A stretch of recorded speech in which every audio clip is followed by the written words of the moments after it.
Good morning. Dito tayo ngayon sa EB Town. Gaalmusal muna kami ni Wada dito sa Pares Retiro. Huwag kayo magalit.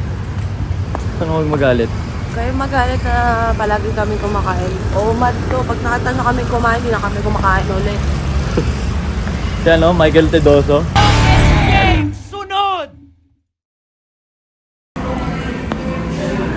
Mamamapak lang tayo ng tokwa.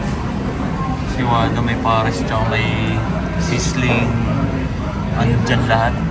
Silog, hindi sisling. Tsaka meron si Wadang turot. Alright. Mamamapak lang tayo nito. Okay lang. Sarap ka pa.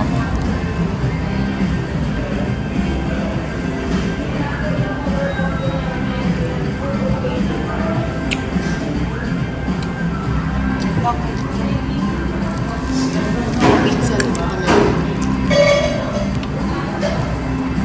Ito may pizza, order tayo.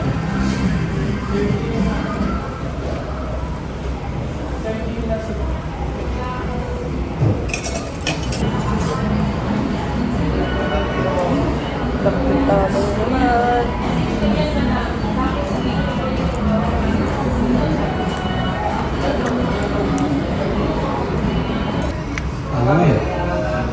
Meron din pala kami dito ng pizza maliit lang. Ay no, maliit lang gapalad lang.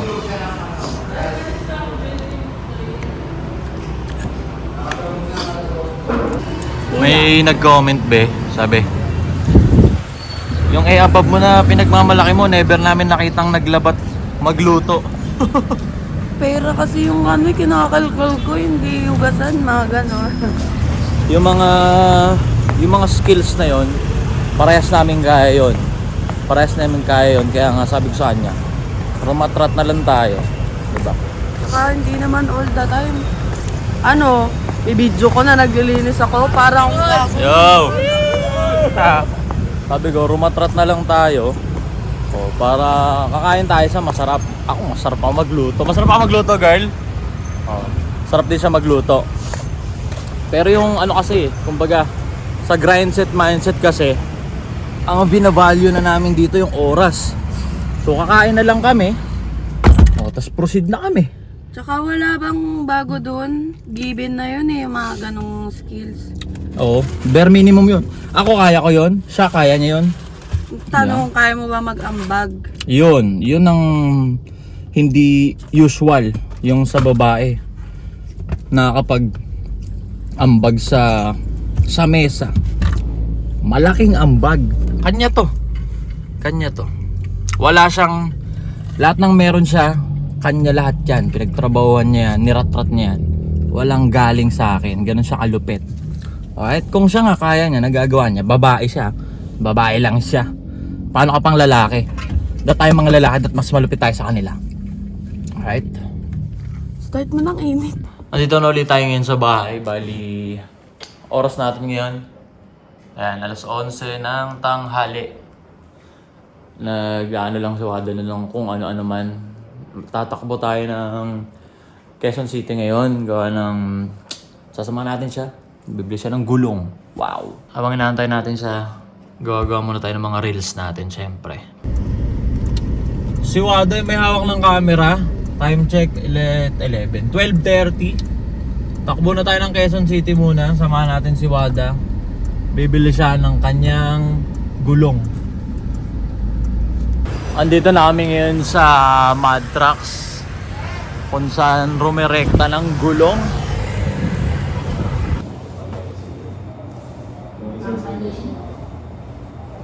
Ano kailangan? Yung name mo nilalagay sa isa.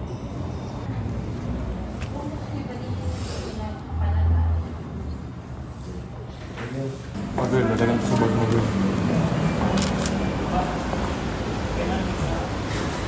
Ganda, champiro. Anong malaki? Ba't ang laki? Hindi, sakto lang yan.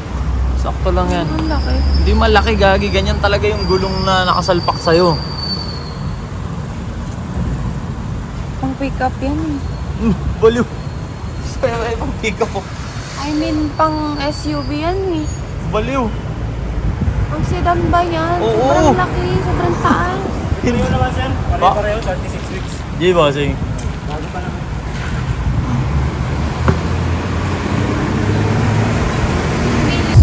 Tapos na natin makuha yung gulong ni Wada. Ayan. Biyahe na ulit tayo.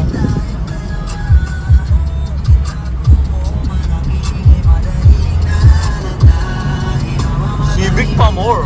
Bali, pabalik tayo ng mud trucks ngayon. Buti nakita ni R-Spec Garage. Sinend ko yung picture ng gulong na kinuha namin ni Wada. Mali. Mali. So, pabalik tayo ng mud trucks ngayon. Papapalitan natin. Buti di pa tayo nakakabalik ng Bulacan. R-Spec number 1 talaga! What you say? Dito na uli kami ngayon sa mud trucks. Yun, papalitan naman nila bossing gawa ng di pa naman natin nagamit, kakalis lang din natin kanina. Dito ang rektahan.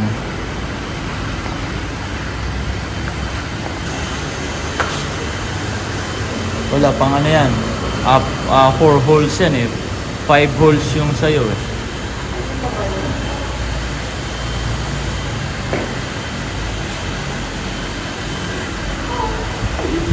Tapos na, napalitan na yung gulong ni Wada. Inaantay na lang natin. Antay lang natin. Time check.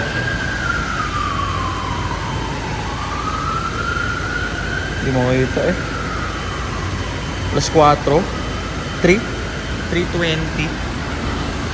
Diba? Yun yung sinasabi ko sa inyo, sa mga binata dyan. Hanggat binata kayo, lubos-lubosin yung pagkabinata nyo. Huwag nyo hinahapit magka-girlfriend kasi legit eh. Legit na kumbaga hati na yung oras mo. Like for example ito, nag-set up si Wada nung Civic, sinamahan natin siya bumili ng gulong, diba?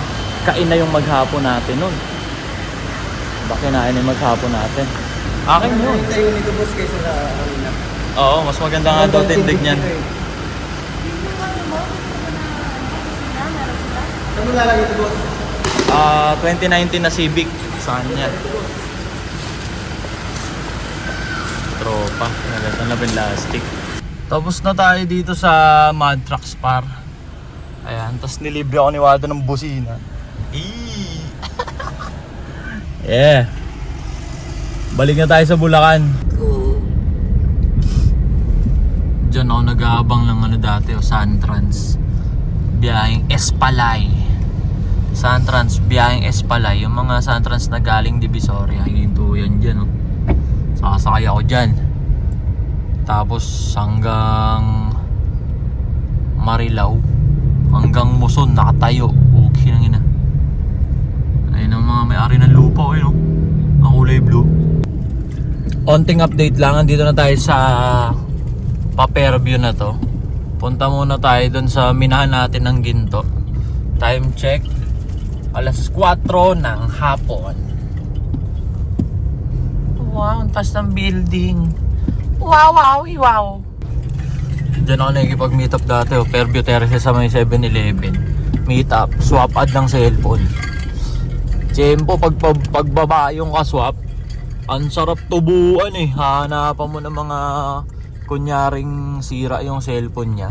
Sige madam, dagdag ka na lang ganto ganyan. Sarap. Ginagawa ko nun, diba? Iti-testing ko all points ng cellphone. Iti-testing ko ng medyo may pawis yung daliri ko. Naku madam, may dead pixel na pala to. Nag-ghost at sa part na to.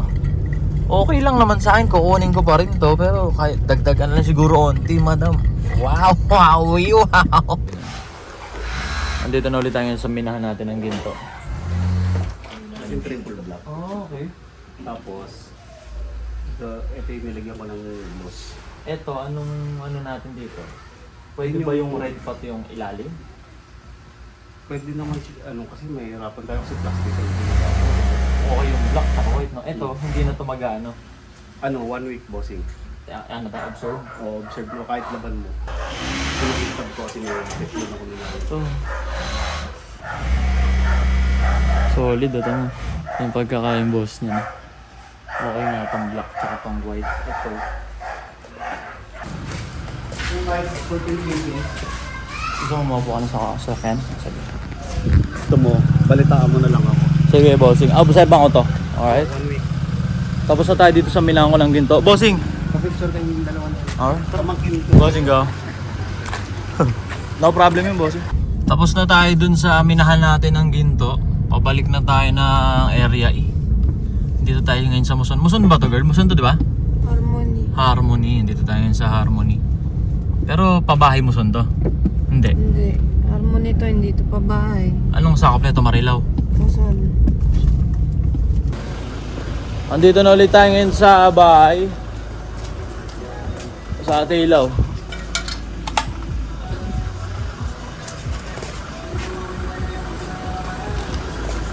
Grabe oh. Mga bansagera eh. Trabanlian muna natin ng onte si Gail. Banlian muna natin si Gail ng bahabagi at sobrang aligabok niya. Si commissioner oh. Oh, dyan si commissioner oh. Ang galing eh. Pasok ka dito, babasa ka. Pumasok ka dito, mababasa ka. Alikabukan lang natin, Sob. Pinawax naman natin to nun. Malalaglag lang yan.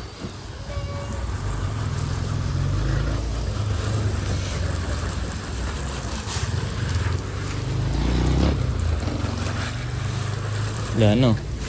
Overuse na yung ano ko, headlight oh, naninilaw na. Na kung bakit Gail yung pangalan nito, pre. Gail. What happened? Okay. Gail. G-A-Y-L. Gail. Ano yun? Short for Great Are You Lord. Yeah, sobrang nung face ko kasi na nung mga panahon na gusto kong mag-upgrade ng sasakyan from sedan. Sabi ko kailangan ko pick up. Gawa ng mukha akong tulok sa sedan. Ang laki-laki ko tas sedan. Nag-ano ako, application ako sa Ford. Tsaka sa Ford, ayaw ako sa Ford. Ayaw nila sa Ford. Tsaka sa Mitsubishi, Strada naman. Yung sa Ford, ano sana yun, kunin ko doon yung Ranger. Tapos, noong mga panahon na yun, ang pera ko palang nahawak nun, yung pang down payment lang yun, 300 ganun. Ayun, di ako na-approve sa Ford, tsaka sa Mitsubishi. Talaga parang 1 week ako yun, 1 week inaabala ko yung sarili ko.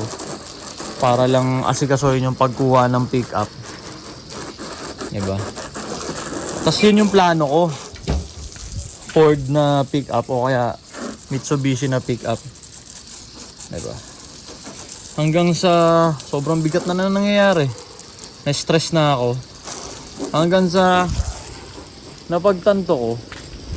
Kaya nga ako nagkaroon ng platform, kaya ako nagkaroon ng movement, kaya ako nagkaroon ng opportunity. Sino ba nagbigay? Diba si Lord?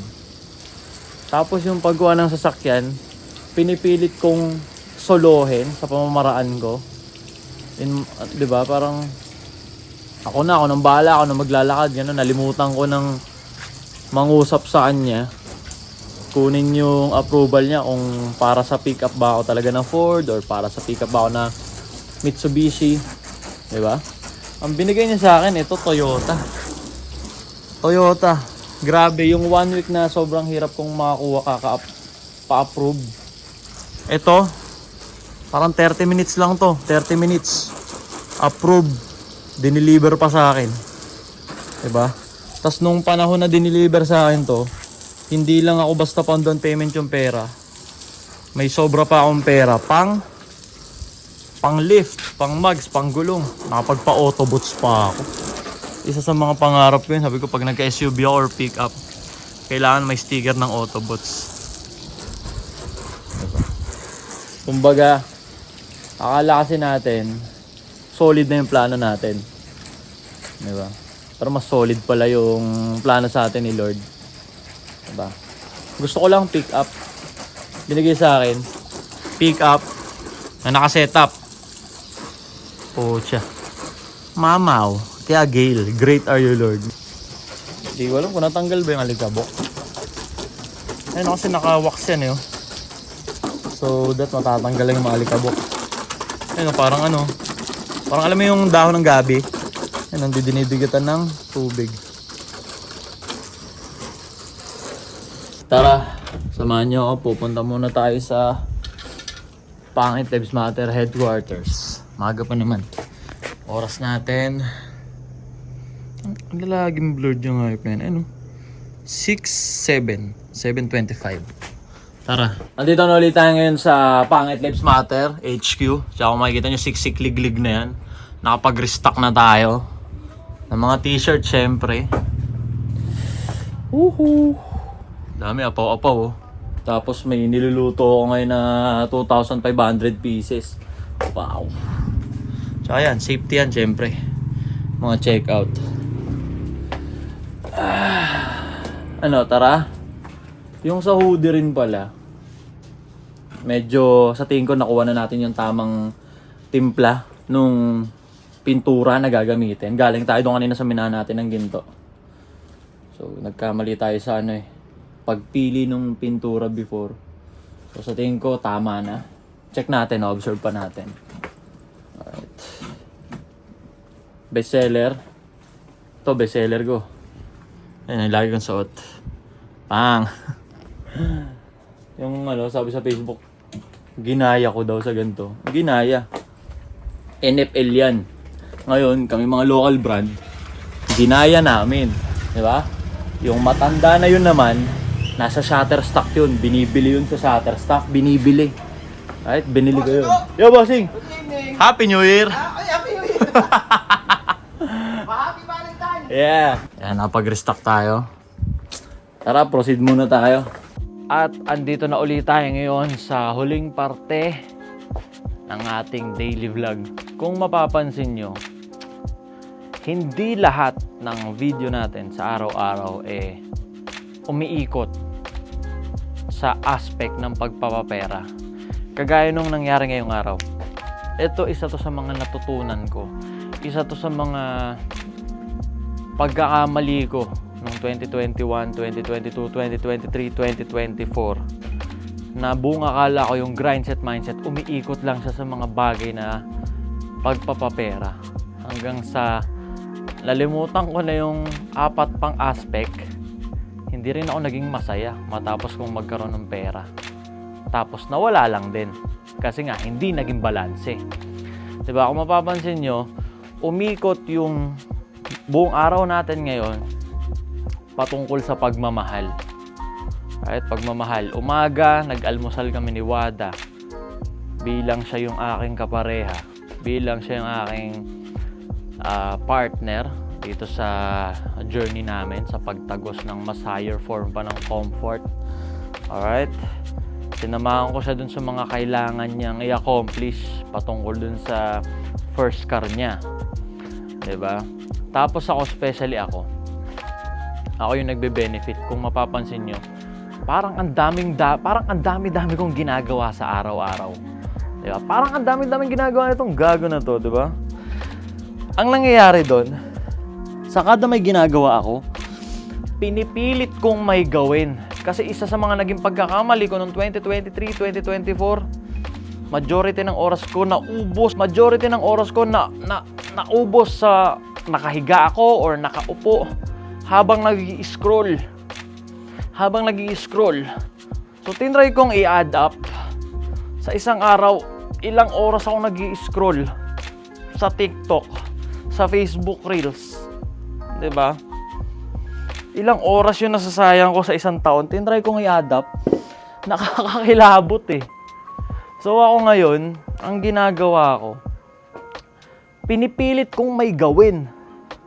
'Di ba? Pinipilit kong may gawin kasi mali yung pagkakaintindi ko dun sa for you to succeed daw. 'Di ba? Isa sa mga recipe daw for you to succeed is to always show up. 'Di ba? Always show up. So ako, anong nangyari sa akin nung sa Facebook? Show up talaga, daily upload. 'Di ba? Pagising sa umaga, makikinig ako ng mga motivational video, tatamaan ako ng motivational high, pang! Nakaisip ako ng content. Sinut ko, inedit ko, in-schedule ko. Mamayang 6:00 mag-upload yun sa Facebook. Anong oras ko na-accomplish? Alas 11, may 12.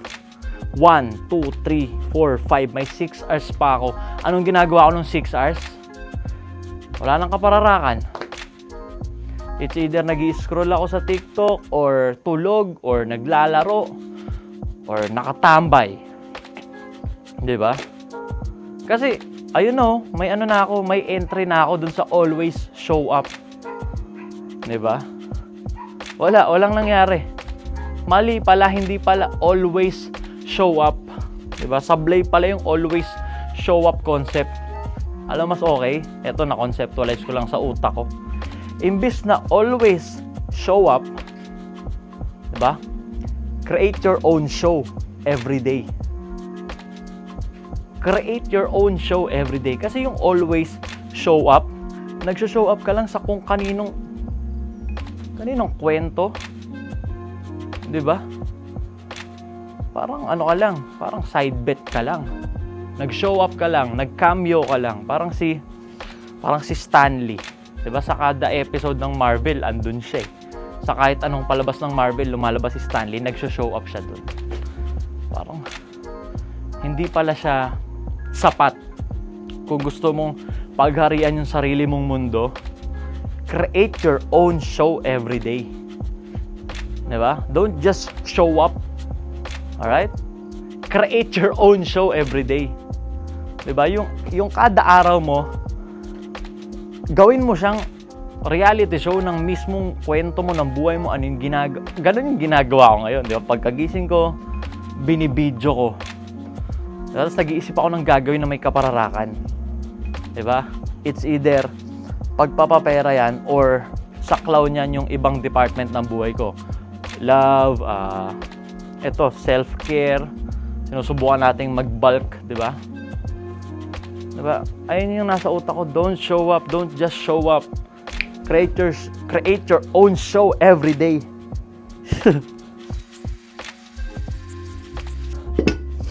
Ang dahil nagko-comment, malalaos na daw ako. Palaos na daw ako. Ang hina, kasi nakikita nila yung views ko dito sa TikTok. Thousands lang. Di ba? Wala. Hindi nila nagigets eh. Hindi nila nagigets. Di ba? Nag-umpisa nga ako ng 600 lang yung views eh. Ngayon nag-1K na kasi nagkaroon ako ng initial 1K ako. Na simula nung nag-upload ako ng unang-una up to this upload na pang 65 andito. Ba, hindi na to basta sa views. Hindi na to para sa pagpapa-famous eh. Kasi na-experience ko na yun ng 3 taon. At ako mismo masasabi ko na hindi lang dun sa fame at pera umikot. Diba? Hindi dun matatapos yung buhay eh. Hindi ka dun magiging impactful sa nakapagpatawa ka, lap trip ka, famous ka, may pera ka. Hindi na dun eh. Diba? Ang tanong na dito, sino-sino yung mga na-impluwensyahan mo? Diba? Naka-impluwensya naman ako dahil nung inumpisahan ko yung content ko na ganun, yung kalahati ako, tas may video, dumami nagre-reaction video. Diba? Dumami nagre-reaction video, yung iba nakasigaw lang din. Kagaya ng ginagawa ko, yung iba naging alpha male, naging red pill type shit bigla. Diba? Pero hindi siya, para sa akin, hindi pa yun yung, para sa akin naniniwala ako na hindi yun yung, hindi lang hanggang dun yung kaya kong ibigay na influensya sa mga manonood eh. Kaya nga buwang bibig ko na itong pag-YouTube natin, step up to. Step up. Diba? Nag-umpisa dyan sa initial 1K na nanonood dyan. Pinapakita ko sa kanila na on how I create my own show every day. I don't just show up. I create my own story, my own show every day. Every single day. Walang palya. Consistently. Diba? Kasi yung sa Facebook nun, show up. Yung 3 years, nagsho-show up lang ako. Upload. Para saan? Fame at pera. Diba? Ngayon tayo dito, we create story. We create our own show. Ina-upload natin dito sa YouTube para maging living proof na posible na tumutok ka sa isang bagay at gagawin mo siyang kapaki-pakinabang. Diba?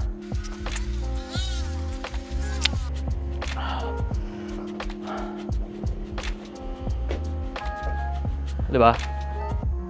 Ulul, nagbibideo ka lang kasi may tinda ka eh, may negosyo ka eh. Marketing yan.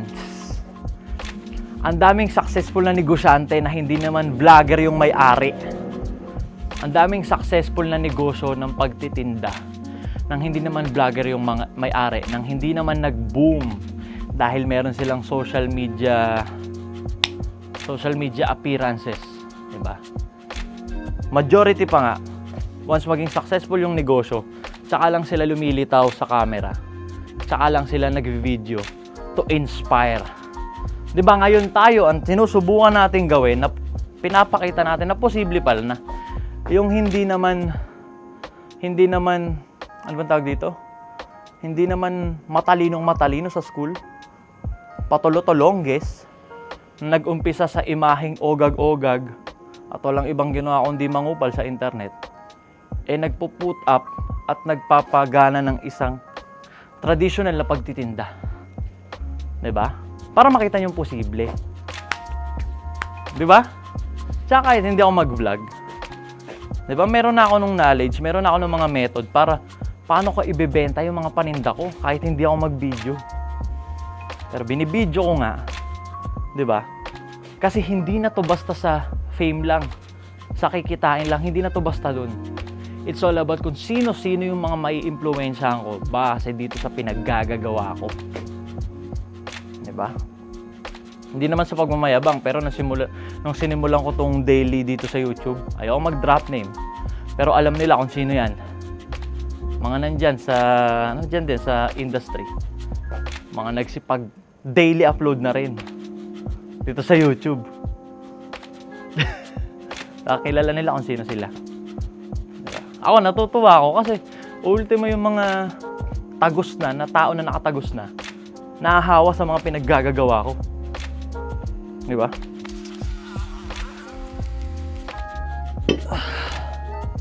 Gagalaw lang tayo ng gagalaw, ng kikilos na magpo-proceed lang tayo ng magpo-proceed. I promise. Tas naka-video. Diba? Kahit ako ngayon, naaano ako eh, parang kinikilabutan ako na ewan. Imagine, pang 65 na upload na natin to dito sa YouTube. Long form, landscape. Diba? Kasi yung mga video ko sa Facebook before, ano ako dun? May pinoportray akong karakter. Diba? May pinoportray akong karakter. Tapos, pinaghahandaan ko yun. Diba? Nire-ready ko yung sarili ko. Sa madaling sabi, hindi akong ako yun. Hindi akong ako yun. Kumbaga, it just some character na gamay ko. So, once i-execute ko yung character na yun, diba? Talagang triggering, diba? Talagang controversial, diba? Parang kontrabida na artista na napagtatagumpayan niya yung pag-acting niya. Diba? Nakaka-bad trip, nakaka-boset, kita makikita, ha? Ganun. Nakakatuwa. Kasi, hanggat may napipikon ako, once may ginagawa ko sa Facebook, pag may napipikon ako, ibig sabihin, nagagampanan ko yung role ko. Diba? Kasi kung papansinin nyo ang internet, kompleto sa role yan. Diba? May babaeng pakikay-kikay, diba? May babaeng pakikay-kikay, dalaging-ding na prinsesitang pakikay-kikay, may single mom na biktima na iniwan ng iniwan, merong magjowa na masayang-masaya sa relasyon, merong hustler type shit na walang ibang ginawa kundi mag-motivate araw-araw, merong negosyante, ano pa, kompleto eh, may mangingisda na nga dyan, may nagtatadtad ng karne sa palengke, kompleto sa role eh, merong ang bait-bait, diba? Tapos syempre, meron yung kupal, meron yung ogag na walang ibang ginawa kundi hanapin yung mga negatibo sa kada issue. Tapos magbigay ng statement. Diba kung tutuusin, yung opinion ko, wala namang value yun eh. Sino ba ako? 'Di ba? Hindi naman ako cum laude sa Harvard na kung ano man. Hindi ako anak ng presidente. Hindi ako espesyal na tao. 'Di ba? To longest lang ako na nagagampanan ko yung karakter na napili kong i-portray sa internet.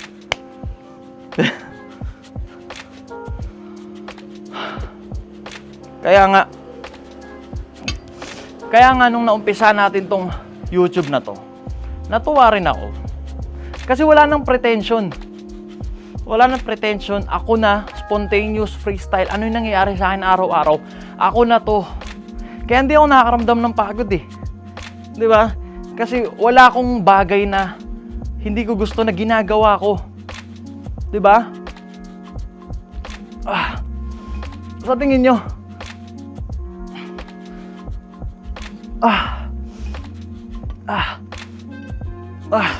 sa tingin nyo masaya akong magmura-mura, manigaw sa kung sinong hindi ko namang kilala in person?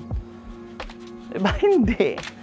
Pero yun yung karakter na kailangan i-portray.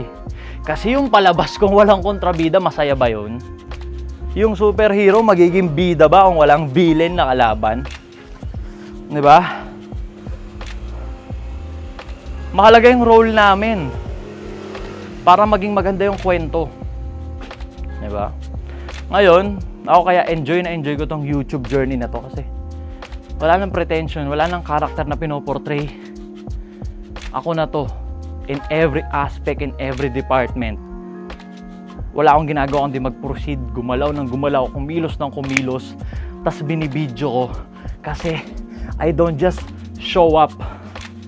I create my own show day by day, proceed ng proceed, rat-rat ng rat-rat. Palakin pa natin to sa ngalan ng study first. Tapos sa isipan ko yan. At stricto ang parents ko.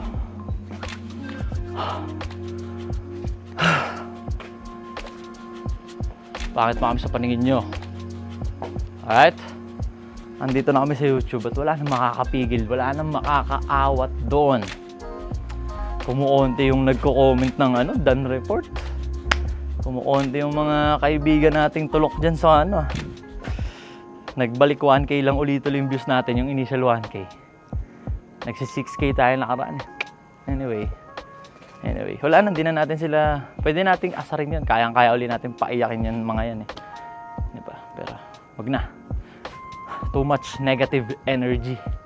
Dito sa YouTube, maganda yung pagkakatono natin dito. So, we proceed, gagalaw ng gagalaw na magpo-proceed, mag-e-edit pa ako.